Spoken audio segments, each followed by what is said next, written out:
أخ Abdul Wahid, السلام عليكم. عليكم السلام ورحمة الله وبركاته. I'm truly glad I took that ride with you from Manchester to Sheffield. Alhamdulillah, Sheikh. Alhamdulillah. It was my honor. Because I couldn't tell when I saw you first that you were a revert. But, Yeah, I spent a bit too much time in the sun. It was my lucky day because I needed this additional episode.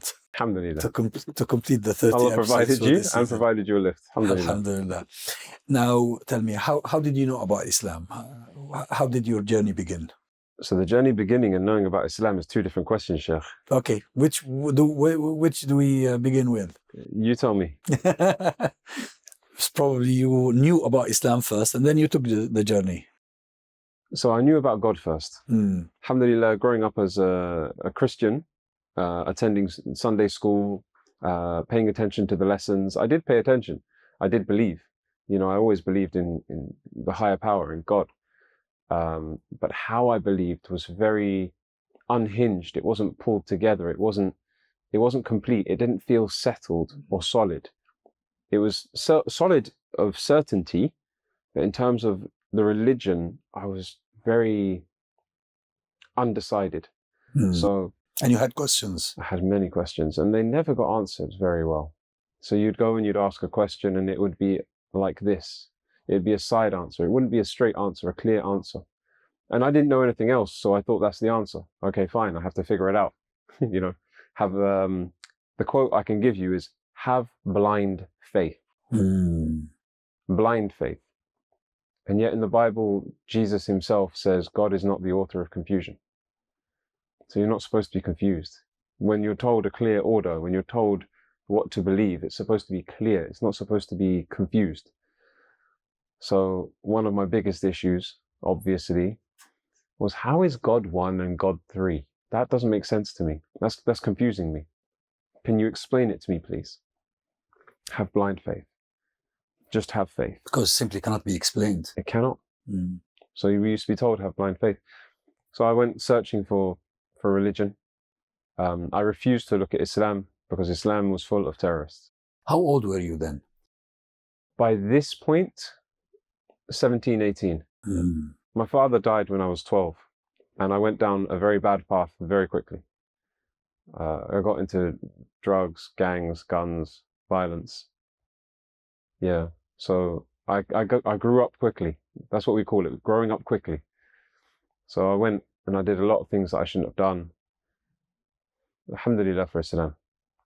So when eventually my conscience caught up with me, it started saying, what you're doing, bro, it's not okay. I'm still doing it, but I'm still looking for the exit at the same time. I'm still doing it, and I'm still looking for the exit. I'm still doing it. And I stayed like this. So it's not that something awakened you suddenly? There's a pinch point, but there wasn't. I was always aware of God, so to speak. So as I became more aware that I need to find faith, I started searching into Hinduism, into Buddhism, into Sikhism, into Taoism. I went every ism, schism, schism you could find. But I just came back to Christianity because I said, these are all worshipping multiple gods. They're worshipping idols, things you make. It doesn't make sense to me. Like it's not, if you want to call it Abrahamic, you know, based upon Tawheed. I was looking for an extension. I was looking for a way to complete and a way to make sense of the faith that I already had. And in that, alhamdulillah, I was, this is where it comes to how did I find about Islam now. So in school, high school, my teacher, he was an evangelical preacher, and he was a pro-Zionist. So he used to tell me about how the angels were supporting the IDF army, and telling me stories like, yeah, this is in school, the religious teacher. So he was Christian himself. He was but Christian. Still very pro-Israel. Pro-Zionist. Christian Zionist. So alhamdulillah, you know, Allah guides different people in different ways. He told me some things which actually helped me become Muslim later. So he told me that Muslims, they kiss the ground and they worship the ground. Muslims, you have to choose between Jesus and Muhammad. So choosing Jesus was choosing God. Choosing Muhammad was choosing the devil. You had to choose, which one are you going to worship? So obviously for me, no brainer, Jesus. I'm not going to choose Muhammad. What is this? This is fake. And the box in the desert filled with idols is something that Muslims worship every day, 5 times a day. They kiss the ground, worshipping the ground. They worship idols. So this is all the lies that he taught me. Wow. Alhamdulillah, because later on, there's another part. So I became Muslim through dawah in a dark place. I was dealing narcotics, drugs with some people, and sadly they were Muslim. Oh. Yeah. So myself, obviously pretending to be a Christian, them pretending to be Muslims, and we used to have conversations sometimes. And one day, we were sitting down and we were trying to smoke some drugs outside, and the rain put out the cigarette. So I started cursing the rain. And my friend, he turned around to me and he goes, "Oi," in a very serious tone, very angry tone. "Oi, calm down. Stop insulting the rain. God's mercy's in the rain." And I looked at him like, what got into you? Subhanallah. Like, what's your problem? And I just looked at him like, hold on, God, you're a Muslim. You worship a box in the desert. And he looked at me like, what are you talking about? And at that point, he said, Muslims only worship God alone. And that was like a lightning bolt for me, because this is a Muslim I'm talking to. I was talking to the teacher before, he telling me all this, and I just believed it. But now this is a Muslim I'm talking to. You what? You worship God alone? And as he explained a few things to me, because of the situation we were in, I decided to pretend like I wasn't interested. Oh, okay, that was interesting. Yeah, cool. Let's carry on. But that was the spark. That was the first lightning strike in my heart. Alhamdulillah, I heard Tawheed and I was excited. So I didn't talk to him because we were really not very good company for each other. We're good friends, but bad company. I talked to somebody else. Alhamdulillah, we were talking, and after I asked a few questions about Islam, he said, "Can I give you some materials?" I was like, okay. He gave me a book, The Illustrated Guide to Understanding Islam. Very good book, very good for da'wah, very concise, very clear. But you gave it to a guy who wasn't reading at that time, wasn't interested, and was too busy with the haram. Yeah? So alhamdulillah, the book came to the side. Then he gave me a lecture by Sheikh Khalid Yassin, The Purpose of Life. Very good lecture, mashallah. These things I looked at later, but I couldn't look at that immediately because I wasn't ready to be spoken directly to for 1 hour. I'm not going to sit and listen to you for 1 hour about something. So Purpose of Life, but I listened to that later and it's very good. Also too busy doing other things. Yeah, too busy doing haram. But the third one was a good move for me. And that was a risala, the message. The film. The film. MashaAllah. So I sat down and I watched the film, and I remember looking at the film, and I was just sitting, chilling, relaxing. What prompted you to watch it? That was the only thing I could watch out of all of that. I'm going to watch a film tonight, so I might as well watch this. So I put the film in, and I remember sitting there, and I was getting flashbacks of when I was in Sunday school, and the lesson was how to recognize a true prophet and a false prophet. And I watched it one time, and I'm confused. Islam is completely different to what I thought. I need to understand this more. So I watched it again. How many times do you think I watched it? In a row. Never mind after that, but in a row. I watched it consecutively. Sitting down. Sitting down, watching it. How many times? Well, you did 2, 3, 4. Keep going. You tell me. 7 times. Oh, really? 7 times I watched it in a row. That's the whole night. Because I'm sitting there, and by the end, by the last time, I'm exhausted, and I'm sitting there like this, just focused, trying to think, what about this, what about that? And then I'm coming up with questions for my friend tomorrow.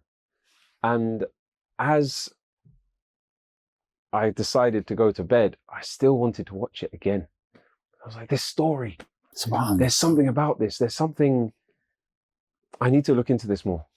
Within 2 weeks, alhamdulillah, I took my shahada. Ya salam. Alhamdulillah. Because I started asking questions. 2 weeks from the lightning strike. So that was maybe a few days before the video. Where was it you took the shahada? In my friend's house, my next door neighbor's house. He's the friend you were asking questions. Yeah, he brought, because he said, look, I know a bit more, but I'm still not a good Muslim. Remember, I don't know any good Muslims at this point. Yeah, I only know bad or very bad. So he was bad. He wasn't very bad. So yeah, alhamdulillah, he was slightly better than the other ones. And in fact, he was a revert. Himself. Oh. So the reason why I ended up being quite comfortable to talk to him is I thought he was Christian. Oh. So I was sitting and I was talking with him and I was asking him some questions like, what do you think about this? What do you think about that? And I'm thinking, these don't sound like usual Christian questions. And then I said, do you want to get some food? And we got some food. And he said to me, it's halal, right? Yeah, it came from the Asian shop. He goes, oh, just checking. Why do you care? He goes, I'm a Muslim. Didn't you know? I was like, you're black. How are you Muslim? You're Caribbean. What? Well, how? And he's like, Islam isn't race. It's not. Why are you confused by that? Islam is a religion. It was sent for the whole of mankind, not just for me, not just for Arabs or not just for Pakistanis. I'm like, So that makes sense why he's answering in certain ways that make sense. He had a little bit of knowledge. Well, he had understanding. Alhamdulillah. Now, you told me earlier that your father passed away when you were young. 12, yeah. Yeah. So now, when you went through this journey, you were with your mother? Yes. What was her response? So, the day I took my... okay. So 1 week before I took my shahada, when I've come back with these DVDs and book, I've walked in my house and I've said to my mum, so-and-so is becoming a terrorist. Just as a joke. About yourself? No, about the next door neighbor. Oh. Because I found out he's Muslim and then I'm asking him questions and then he's giving me dawah. I'm like, oh, he's becoming a terrorist. He's talking about Islam. And then 1 week later, I've come back from his house and I've come into my mum. I've said, Mum, I've become a Muslim. What do you mean? So she said, I'm terrified as to what you'll become. And I said, just give me 2 weeks. After 2 weeks, then, if I'm not a better person, you win. Right? But if this makes me a better person in 2 weeks, we keep it. And my mum, she's a very supportive woman. Oh, that's good. So she said, okay, but I'm not cooking halal. So, alhamdulillah, the weeks went by and my mother is a very sharp woman, mashallah. She's not stupid. So after 2 weeks, I went to my mum. I'm like, I've stopped smoking. I've stopped drinking. I've stopped partying. I've stopped swearing, which was a big problem for me. I've stopped so many different things. All of the haram, out the door. And my mum is looking at a different sun now. And I've told her things like, heaven is under your feet. And that And she's even using them back on me. When she wants me to do something, it's like, don't forget where heaven is. So she's starting to play games with me now. Okay, so after 2 weeks, I said, what do you think? Would you prefer me now as a Muslim or like I was as a Christian? She looks at me with that look only a parent gives to a child when the child is right. And the parent doesn't like it. Just that look. And she goes, as you are now, but as a Christian. I said, that's it. That's enough for me. Because my mum only wants me to be Christian because she believes she's on the truth. And she wants the truth for me. She wants me to be saved. I appreciate that. But you said as I am now. So now I win. So alhamdulillah, Islam won that day. And how was your relationship with her afterwards? Continued to be good? Yeah, since then it's only got better.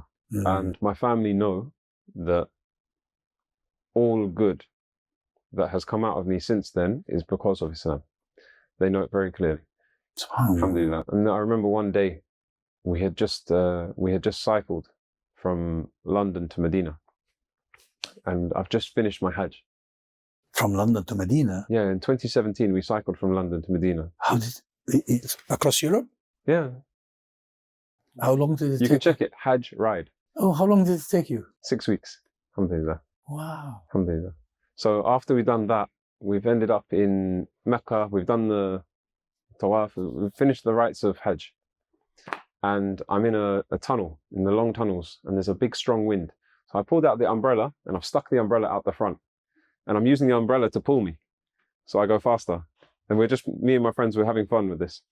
And I called my mum. I said, look, don't worry. I haven't forgotten my UK roots. I'm still using an umbrella. And I showed her what I'm doing.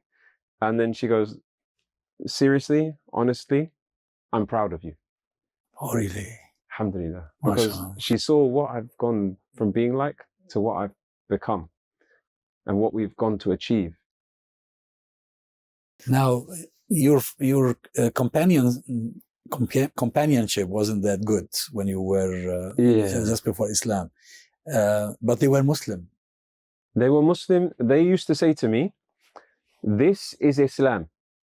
This is me. Oh. Two separate things. They were honest about that. They were honest. They weren't saying, oh, I'm Muslim, I'm doing this and this, trying to merge the boundaries. They were very clear. And this is something which you used to have back in the past. Nowadays, everyone's trying to merge the lines. Don't merge the lines. Haram is haram. Halal is halal. Accept it. Move forward. If you're listening to music, this is up to you. It's your sin or you're not sin. It's up to you. But don't sit there and try and make halal haram, haram halal. It doesn't work. We have to be clear. And if we're clear, this is even more of a da'wah. Because I appreciated the fact that these people were honest. What I'm doing is this is wrong. What I'm doing is this is wrong. All these things are wrong. And when they spoke the truth to me, then I believed the truth because they're not trying to hide the lies. So does that mean that once you've decided to move forward in Islam, you didn't have much trouble changing your lifestyle? Or was it a challenge? It was definitely a big challenge, a very big challenge. I'm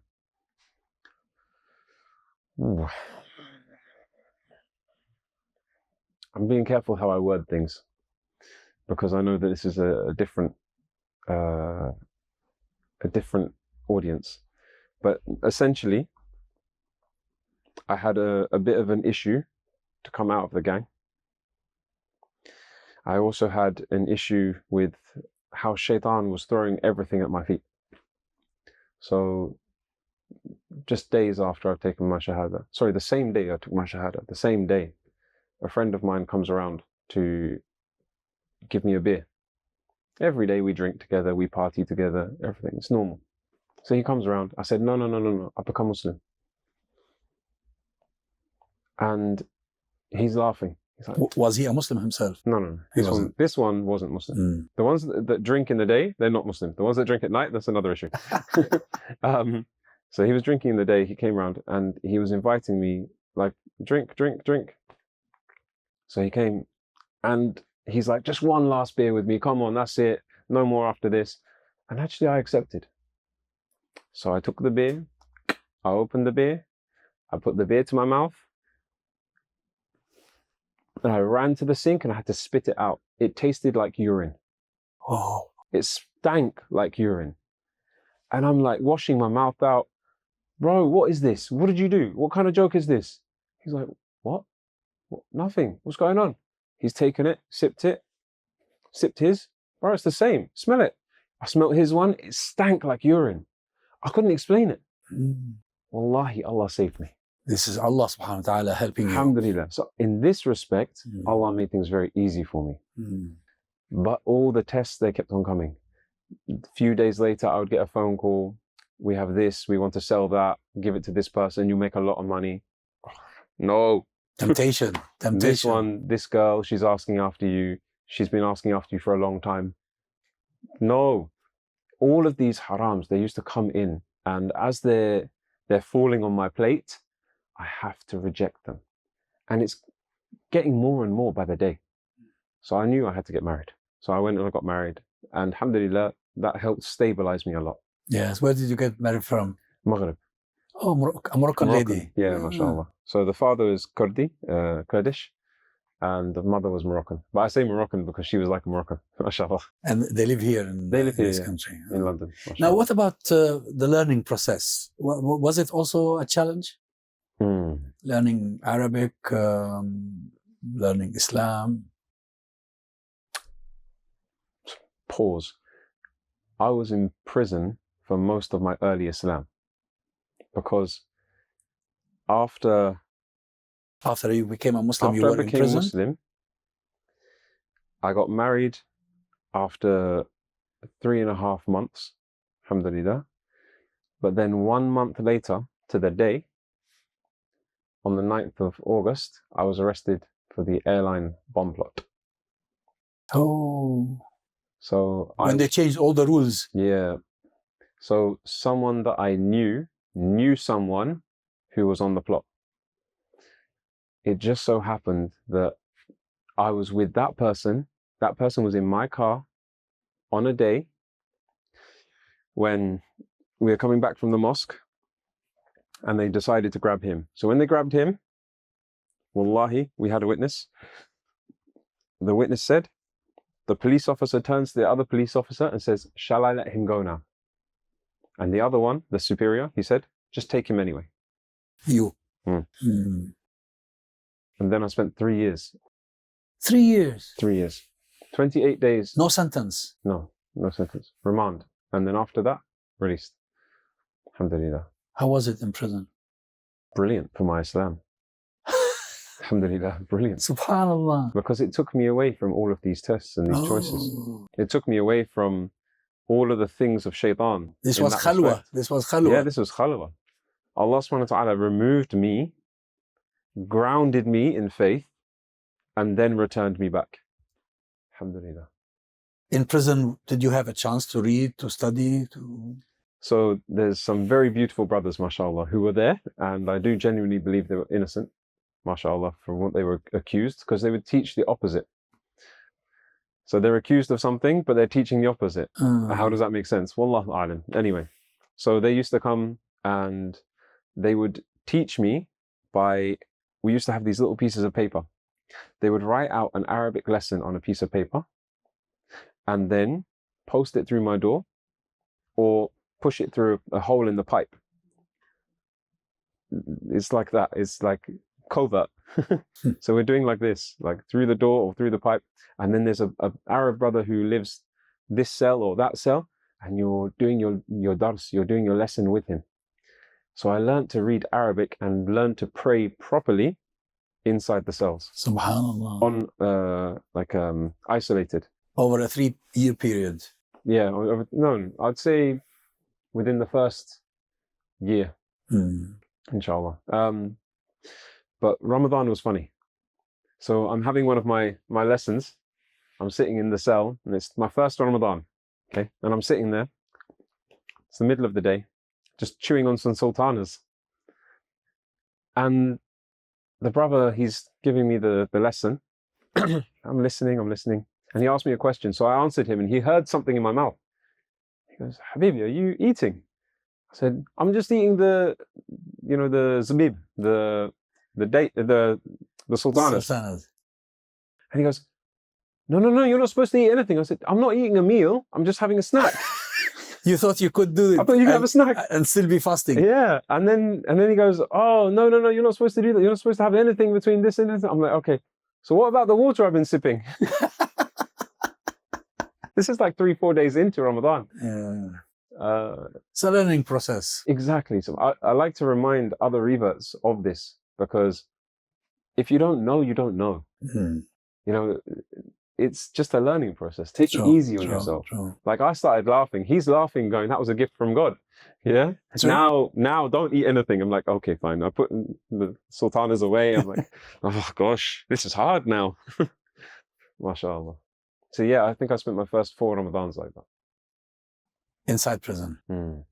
Alhamdulillah. Now, you were alone in the cell? Yeah. So it was solitary confinement or what? Yeah. 23 hour. And then 1 hour you come out.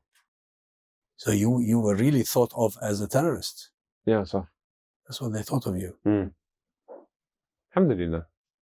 It gave me the opportunity, like you said, for khalwa, for retreat, for reflection. At some point, there was a point where I really, really broke down. I broke down so low in my iman.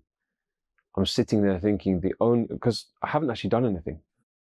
I know I haven't done anything. There's nothing I've done. The only thing I've done is I've become Muslim. And I'm thinking, subhanAllah. That was your test. Yeah, exactly. You've become Muslim. If you give up Islam, you can leave. Just give up Islam. And I have these waswas, these thoughts and these voices, and it's like, all you need to do is let go and you can leave, and then you can do whatever outside. I thought, subhanAllah. I sat and I'm walking around the yard on this 1 hour that we have, walking around this yard. And I said to the brother with me, I'm scared I have like no iman. I don't even know if the phrase I said was, I don't even know if I'm Muslim anymore. He goes, how does that make you feel? And I responded with, I'm terrified. I don't want to lose Islam. He goes, that is your iman. Subhanallah. Sahih. So that's a sign of iman. Hold on to that.